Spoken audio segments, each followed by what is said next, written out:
네, 우리 안철수 후보의 저격수 김홍걸 박사님. 네. 여기 계신 분들은 다 원내에서 네. 그쪽 당 분들하고 마주쳐야 되는 분들이니까 네. 굳은 일은 제가 하겠습니다. 근데 안철수 후보가 최근에 발언했던 국중주의 무슨 뜻이에요? 국중주의. 네. 글쎄요, 전혀 들어본 적이 없는 말이라 네. 다들 고개를 갸우뚱하는 것 같던데 네. 이제 문제는 그쪽이 그 선거 진지 얼마 안 되지 않았습니까? 네. 그리고 이 선거 후 조작 사건에 대해서 정말 죄송하게 생각하고 반성과 성찰을 하겠다고 한 지 한 달도 안 됐는데 갑자기 극중주의를 내세우면서 네. 엄청난 깨달음이라도 있었던 것처럼 네. 얘기를 하는 것이 네. 그러니까 여러분들 잘 아시지만 그 심오한 정치 철학을 네. 그렇게 짧은 기간에 갑자기 머릿속에서 정리해낼 수가 없지 않습니까? 네. 네. 그러니까 결국 이분이 아직도 과거의 그 비즈니스맨, 사업가의 마인드를 가지고 이 보통 물건을 출시했을 때 안 팔리면 그런 경우 있지 않습니까? 얼른 회수한 다음에 네. 포장과 이름만 바꿔서 다시 내놓고 마치 이게 혁신적인 새 새로운 제품인 것처럼 그런 경우가 아닌가 네. 의심되는 거죠. 네. 근데 하여튼 극중주의라는 뜻을 제대로 아시는 분은 없네. 아니요. 아무도 없죠. 국중주의라는 것은 왜 제대로 알 수가 없냐면 네. 사실 그 정치학이라든가 이 정치권 내에서 중도라는 것은 별로 무의미한 얘기고요. 네. 사실상 존재하지 않는 이야기입니다. 네. 네. 그러니까 그 진보가 됐든 보수가 됐든 여러 가지 선택을 하는 과정에서 그 포지셔닝에서 공간적 좌표적 의미에서 이 가운데 이거는 이제 개념적으로 받아들일 수 있는데 네. 이거를 정당이 중간을 지향한다 이런 것은 그 정치학상 그 논리에 맞지 않는 이야기거든요. 네. 네. 그러니까 관념적인 이야기죠. 예, 우리는 진보도 아니고 보수도 아니고 그 사이에 그래서 좀 많은 그러니까 여전히 이제 그런 애매하고 실제 정치학에 있지도 않고 정치권에 존재하지도 않는 그런 네. 관념적인 개념을 네. 가지고 온다는 것 자체가 좀 사실 컨텐츠를 가지고 얘기해야 될 텐데 네. 조금 남들이 들으면 좀 민망할 수 있어요. 이거는. 만약에 안철수 후보가 이제 정말 당대표가 됐어요. 홍준표 자유한국당 대표 얼굴을 안 쳐다볼 거 아니야. TV 토론회 때 지난번 얼굴 안 보고 하겠다고 했는데 그 양당의 관계는 어떻게 될까요? 그래서 지금 황 의원께서 그 말씀하신 대로 이제 중간을 지향한다고 했는데 네. 자꾸 지금 자유한국당이 이 극우로 가기 때문에 네. 어디가 중간인지도 사실 애매하고 네. 근데 물론 뭐 정치 평론가들은 그런 예상을 하더라고요. 이제 네. 만약 대표가 된다면 바른정당과 합당까지는 못하더라도 이 지방선거에서 어떤 선거 연대는 생각하고 있는 것이 아닌가. 네. 예를 들어서 호남은 국민의당이 주로 공천하고 영남은 바른정당이 주로 공천하고 뭐 이런 식의 두 정당 다 망하는 길로 봅니다. 네, 뭐 제가 드릴 말씀은 아니지만. 상상은 할 수 있는 거죠. 근데 호남의 유권자들이 그 정도 쇼 갖고는 절대 동의하지 않죠. 그렇죠. 바른정당은 차라리 이게 지금 자유한국당이 완전히 수구 네. 꼴통 보수 뭐 이렇게 네. 하다 보니까 합리적 보수, 건전한 보수를 지향한다. 이거 약간 틈새가 있어요. 좋잖아요. 네, 틈새가 있어. 말이 되잖아요. 네, 네. 그쪽이 또 그 성공한 사람들을 예를 들면서 한때는 나는 한국의 스티브 잡스다, 뭐 한국의 샌더스다, 한국의 마크롱이다, 뭐 이랬다가 오늘은 또 자신의 그 이 정계의 이렇게 복귀가 당을 살리기 위한 것이고 돌아가신 저희 아버지께서 IMF 때 나라를 구하기 위해서 하셨던 것과 그 극중주의가 정확히 일치한다고 주장을 하는데 저는 아무리 생각해봐도 그 당시에 이제 사실 어떻게 보면 대통령이 당선되시면은 보통 대부분의 사람들이 이제 당선 초에 그 쟁취한 권력을 즐기는 그런 상황인데 그때는 정말 나라가 국가 부도의 위기라 정말 유유자적하고 뭘 즐기고 할 틈도 없이 기득권을 많이 양보하고 희생해 가면서 그 노심초사해서 간신히 어려운 위기를 넘기는 그런 상황이었는데 네. 어떻게 지금의 자신의 상황과 그걸 비교를 할 수가 있는지 네. 예, 이해가 안 가더라고요. 네. 뭐 그동안에 하도 이제 좀 그런 행태를 많이 봐와서 이제 좀 감이 오는데요. 그러니까 결국 뭐 다들 아는 거지만 당을 살리기 위해서 왔다 하는데 당을 살린다는 말은 적합치가 않고요. 네. 그러니까 내 당이 남의 손에 들어가는 것을 막기 위해서 왔다. 네. 이렇게 해야 적합한 표현이죠. 네. 네. 그러니까 안철수 사당으로 네. 안철수 대권 도전을 위해서 만들었는데 네. 내가 손을 떼고 구경만 하는 동안에 남이 그 당을 한마디로 내 회사를 남이 적대적 인수합병 할까봐 네. 내가 들어가야겠다. 이것이고 또 본인이 그렇게 얘기를 하지 않았습니까? 그러니까 당을 살리기 위해서 나왔다고 하는데 네. 불과 며칠 후에 나보고 물러나라는 것은 정계 은퇴하라는 것이다. 네. 그 말은 결국 정계 은퇴 당하기 싫어서 네. 정계 밖으로 밀려나기 싫어서 들어왔다 하는 얘기죠. 네, 네, 네. 뭐 안철수 후보가 하여튼 많은 분들이 반대했음에도 불구하고 이렇게 출마를 강행했어요. 결과는 어떻게 보세요? 뭐 좀 앞으로도 이제 저쪽 전당대회 기간이 좀 남았지만 안철수 후보가 그래도 기업인 출신이고 예. 굉장히 좀 예전부터 이렇게 좀 치밀한 분이잖아요. 그래도 그 승산이 굉장히 높기 때문에 출마했다고 저는 보거든요. 뭐 네. 본인은 승산이 현실적으로 낮아도 높다고 본인은 보겠죠. 네. 근데 현실은 네. 어떻습니까?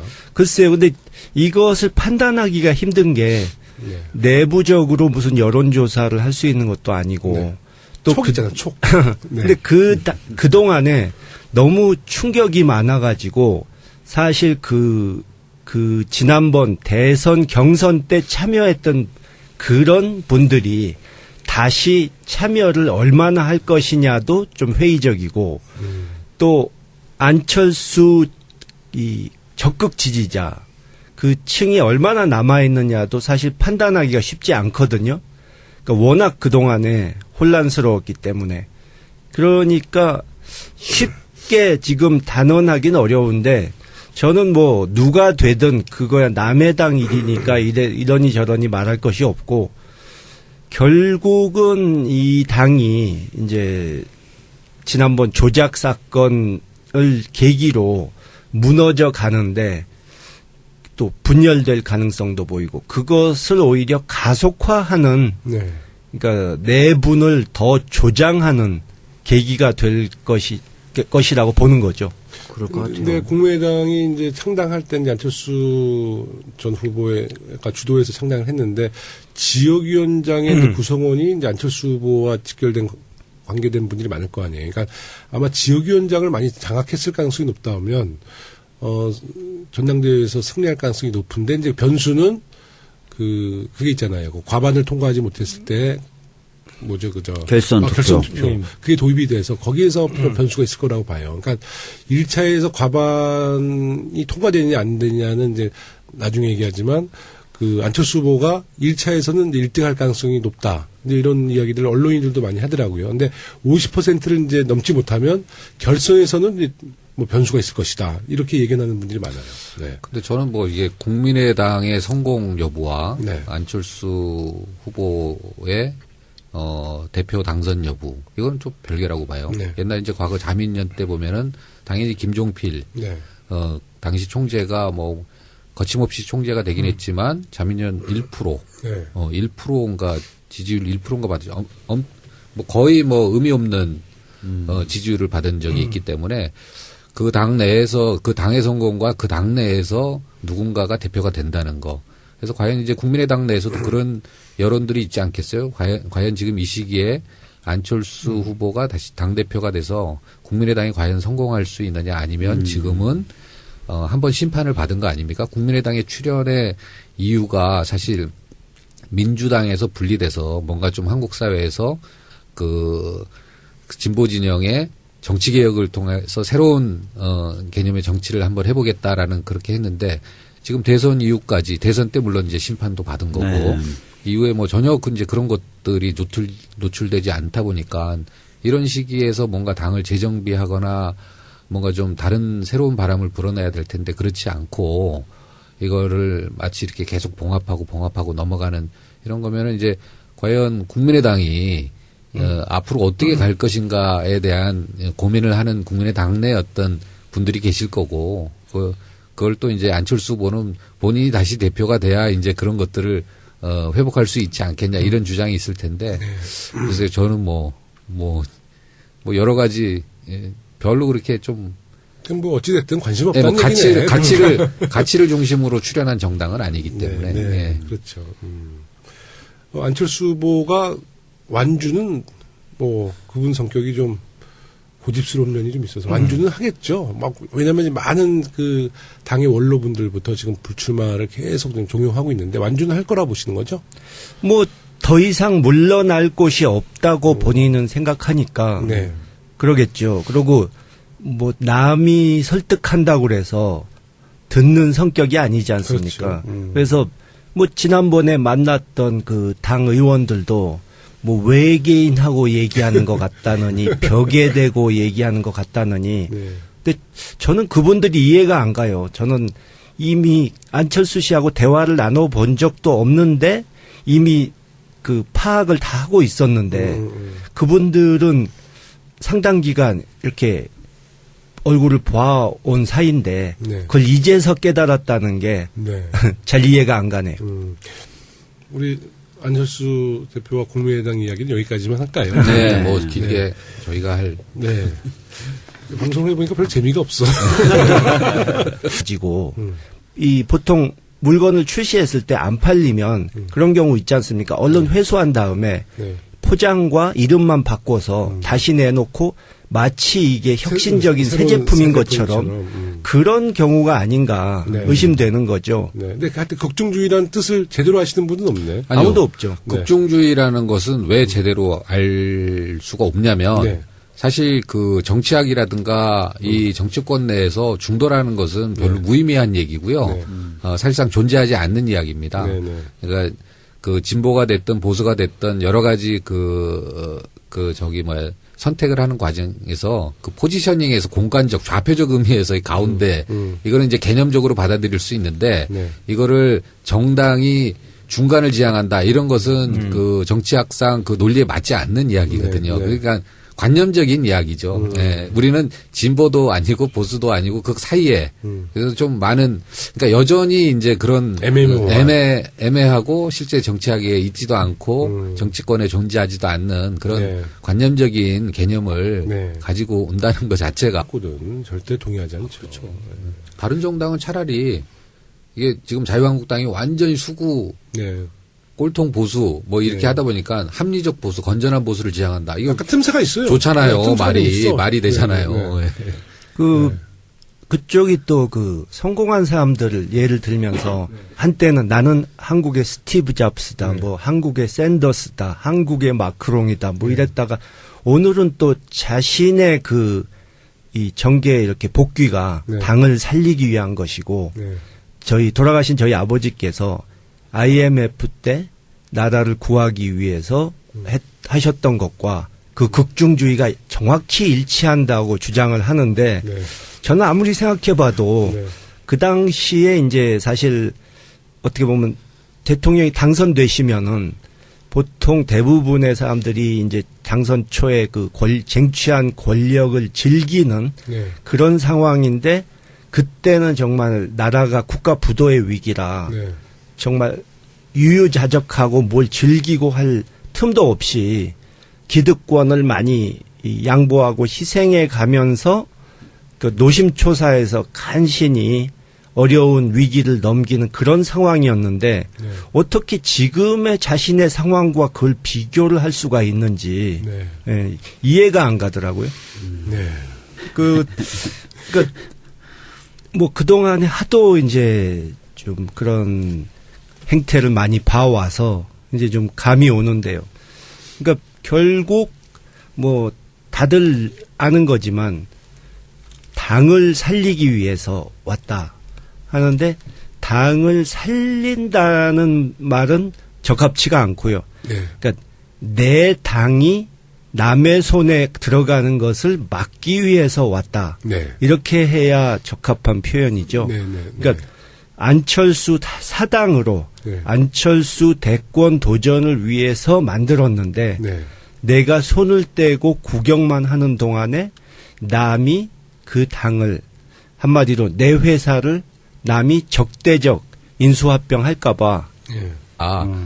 이 좀 사실 컨텐츠를 가지고 얘기해야 될 텐데 네. 조금 남들이 들으면 좀 민망할 수 있어요. 이거는. 만약에 안철수 후보가 이제 정말 당대표가 됐어요. 홍준표 저 자유한국당 대표 얼굴을 안 쳐다볼 거 아니야.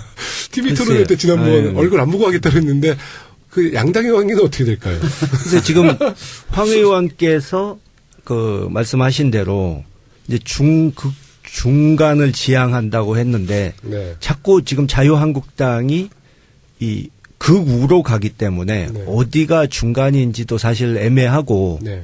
근데 물론 뭐 정치 평론가들은 그런 예상을 하더라고요. 이제 네, 네. 만약 대표가 된다면 바른정당과 합당까지는 못하더라도 이 지방선거에서 어떤 선거 연대는 생각하고 있는 것이 아닌가. 네. 예를 들어서 호남은 국민의당이 주로 공천하고 영남은 바른정당이 주로 공천하고 뭐 이런 식의 두 정당 다 망하는 길로 봅니다.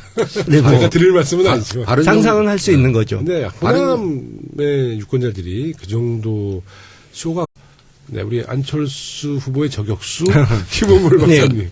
네. 여기 계신 분들은 다 원내에서 네. 그쪽 당 분들하고 마주쳐야 되는 분들이니까 굳은 일은 제가 하겠습니다. 근데 안철수 후보가 최근에 발언했던 국중주의 무슨 뜻이에요? 국중주의. 네. 글쎄요, 전혀 들어본 적이 없는 말이라 네. 다들 고개를 갸우뚱하는 것 같던데 네.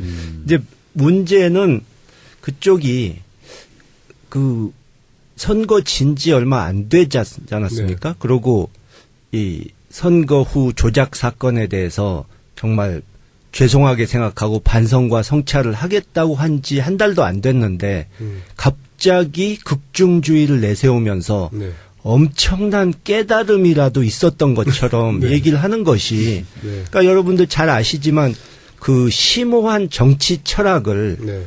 그렇게 짧은 기간에 갑자기 머릿속에서 정리해낼 수가 없지 않습니까? 네. 네. 그러니까 결국 이분이 아직도 과거의 그 비즈니스맨, 사업가의 마인드를